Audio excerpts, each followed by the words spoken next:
Okay, we are going to learn now how to find binomial probability using table.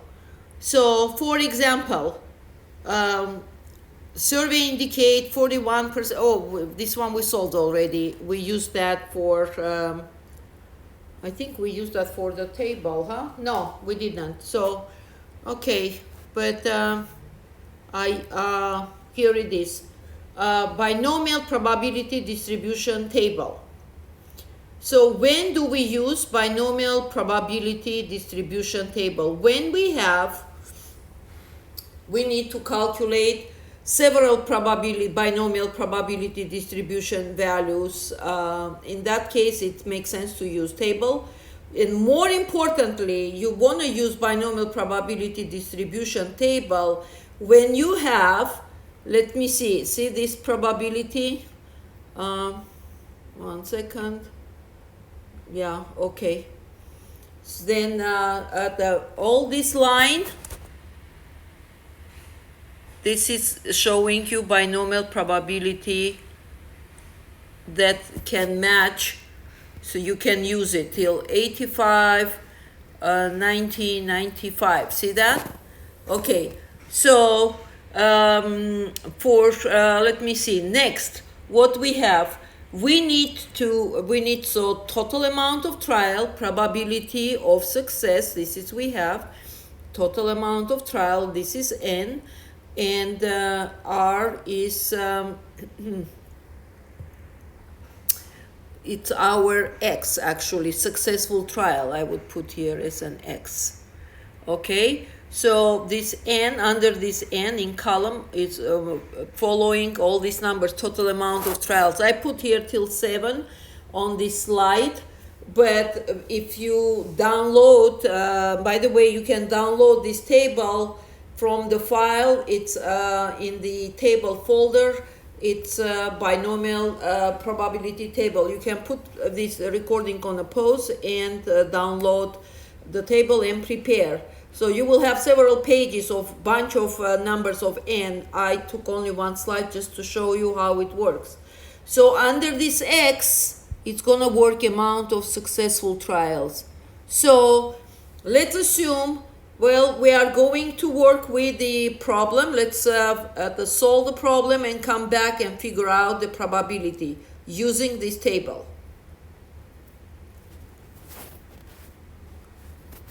Okay, this is getting interesting. It's not moving, so let me see. Here it is. Okay. About 10% of workers in the United States commute to their job by carpooling. Okay, so 10%, that's a probability of success. 10%, or we use 0.1, right? Because we use in the format of decimal notation. You randomly select 8 workers. So total, you have 8 workers. That's total amount, N. What is the probability that exactly 4 of them, exactly 4, that's going to be our X, right? So we need to find the probability that exactly 4 of them do carpool for work. Okay. So how are we gonna use it? Coming back here. So our probability of success is 0.1.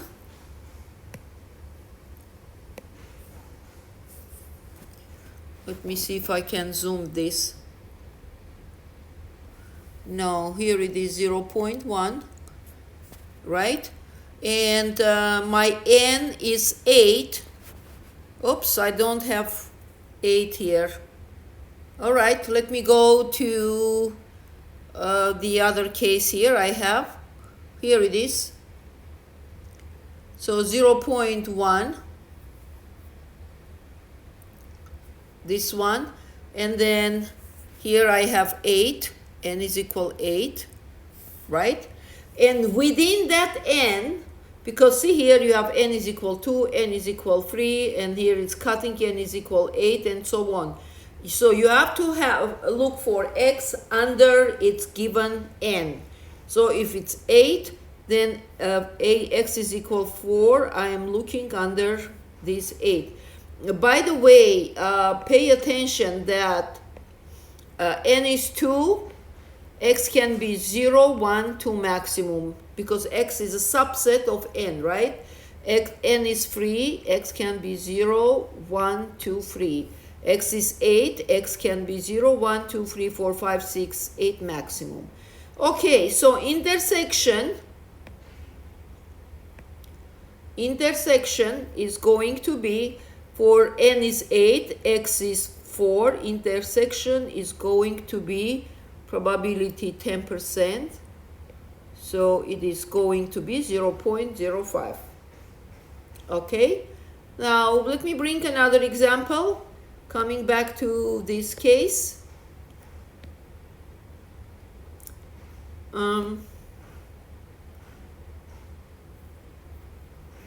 Coming back to this case, let's assume my probability is, I can write down here, my probability is how much? 0.25 or 25%. My n is 7 and x is 2. Yes? So let's figure it out. Probability 0.25.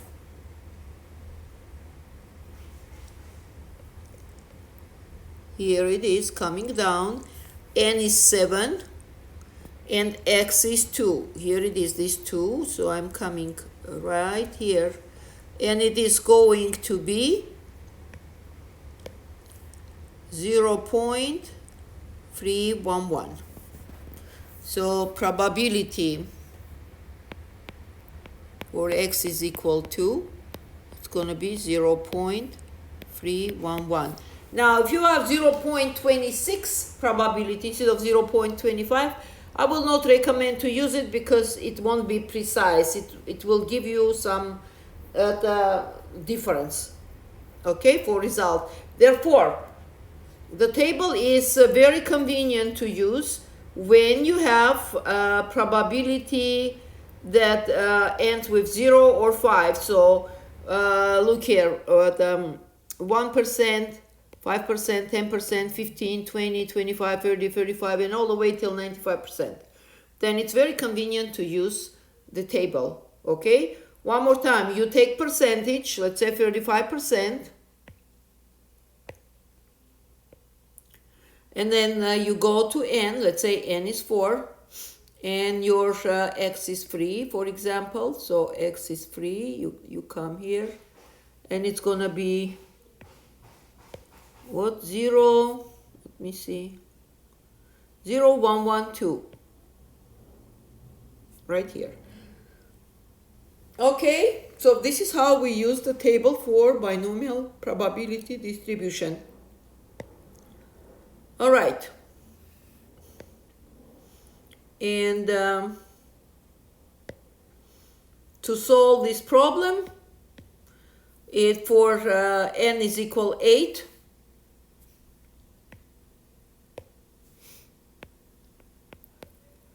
x is equal 4, and probability of success is 0.1.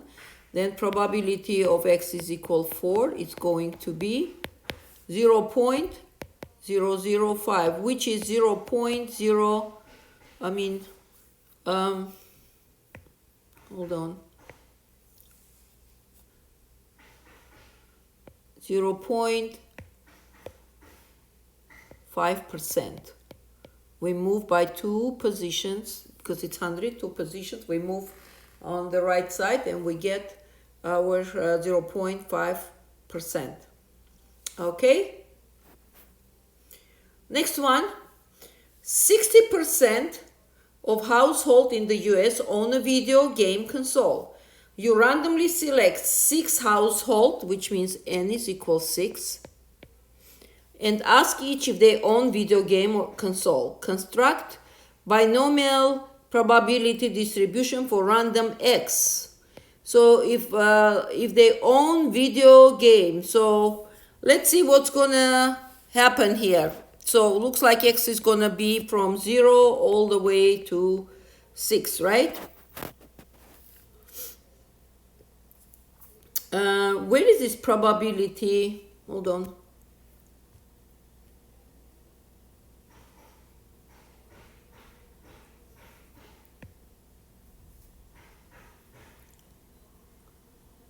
I cannot take back. Oh, here it is.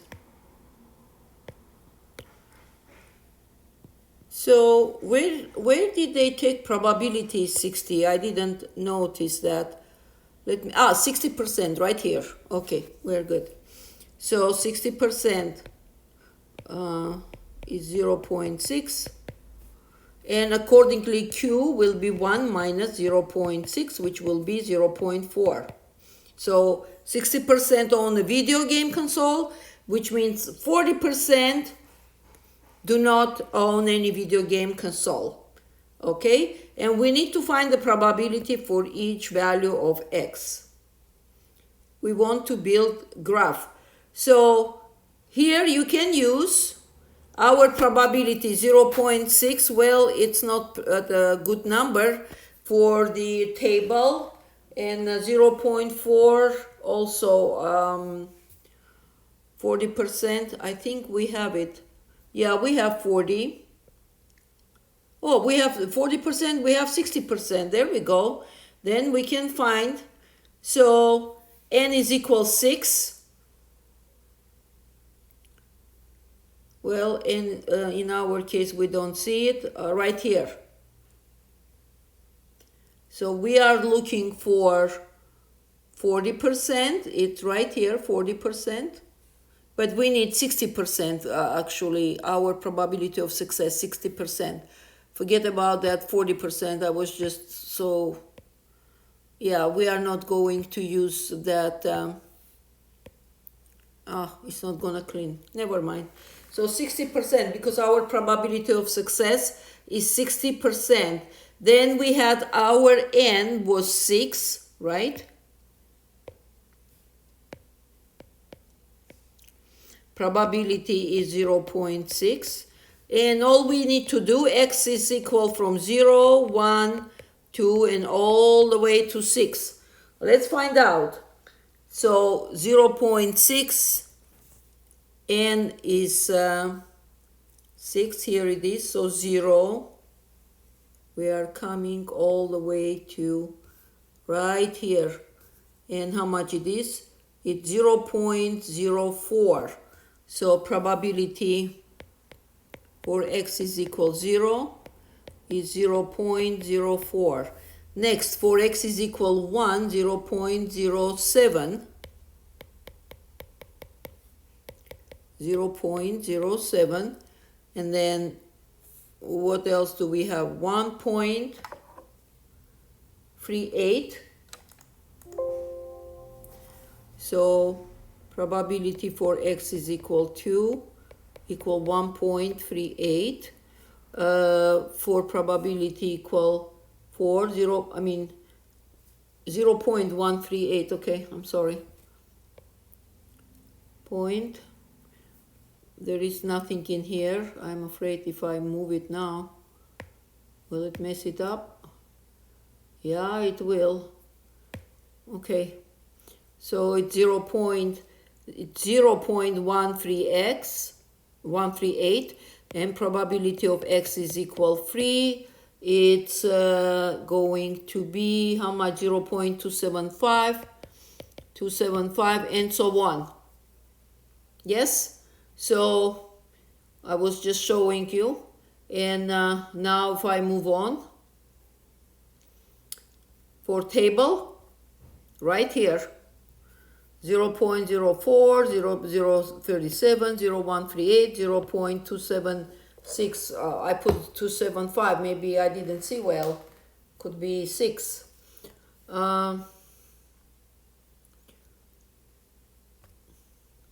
There we go.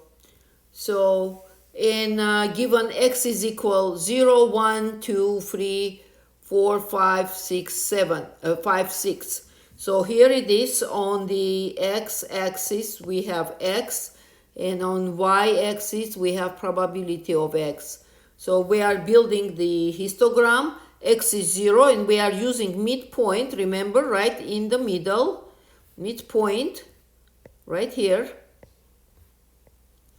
And we have 0.04. This is 0.04. This one is x is equal 1, 0.037. X is equal to, we are building it equal 0.138, and so on. So we are getting probability distribution. The highest probability has x is equal 4, 0.311. Okay? This is how we graph binomial distribution. Now, mean, variance, and standard deviation. Every single distribution is going to have its own formula for mean, variance, and standard deviation. So mean is equal total amount of trials multiplied by probability of success. Variance, sigma squared, is equal n times p times q, and standard deviation, we always take square root. Obviously, if you want, you can search on the internet free online calculator for the mean, variance, and standard deviation of binomial distribution, because be careful, there can be mean, standard deviation, and variance for normal distribution, for discrete distribution, for binomial distribution. To be able to use this formula, you have to search for binomial distribution, but this is pretty easy, straightforward. You can punch numbers on calculator, or even the more pleasant solution, take piece of paper and pencil and multiply on your own. So there are several the cases, obviously. So you can pause this video and write down formulas. Other than that, I'm moving ahead to use examples with and show you how to use this formula to calculate mean, variance, and standard deviation for the binomial distribution.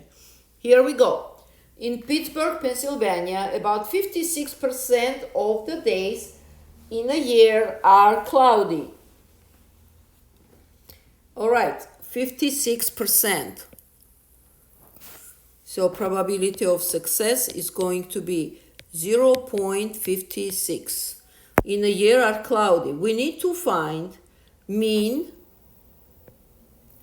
we need to find variance, we need to find standard deviation, and make interpretation. For the month of June, this is crucially important. So it's given only P, probability of success. So how much it's gonna be my N? Because M is equal N times P, right? Sigma squared is equal N times P times Q, correct?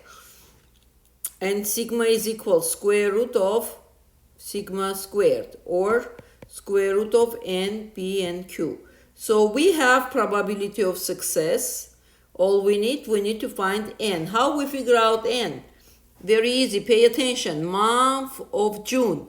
How many days are in June? 30 or 31? 30. Sorry, I'm cheating. I don't remember. June is 30 or 30 days, 31 days. So 30. Once I have this 30, then I can calculate everything else, correct? Let me clean this mess I created. There we go. So if probability of success 56%, then probability of failure will be 44%. So mu is equal N times P, 30 times 0.56. We get 16.8, which means about 17 days, right? Approximately 17 days. That's the average. Next.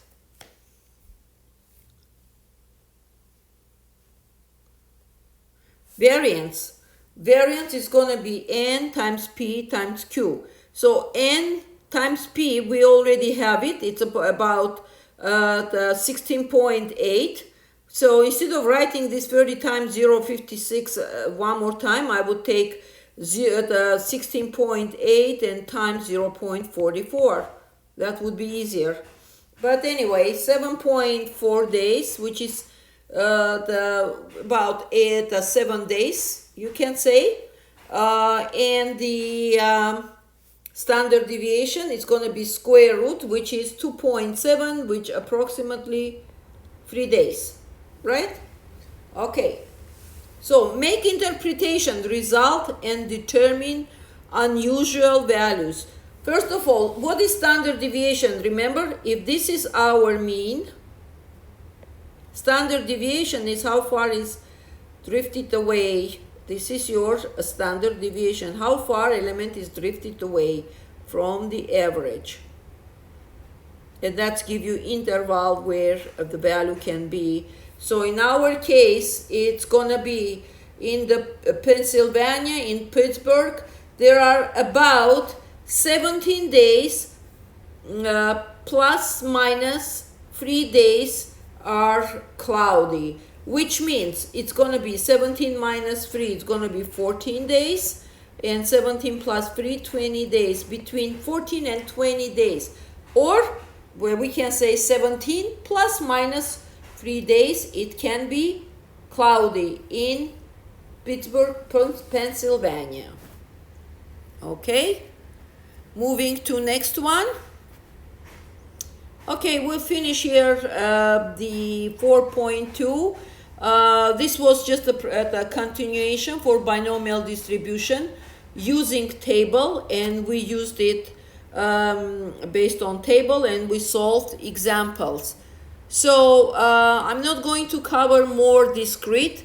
At this point, I finished recording this section, chapter 4, and I'm going to move to chapter 5.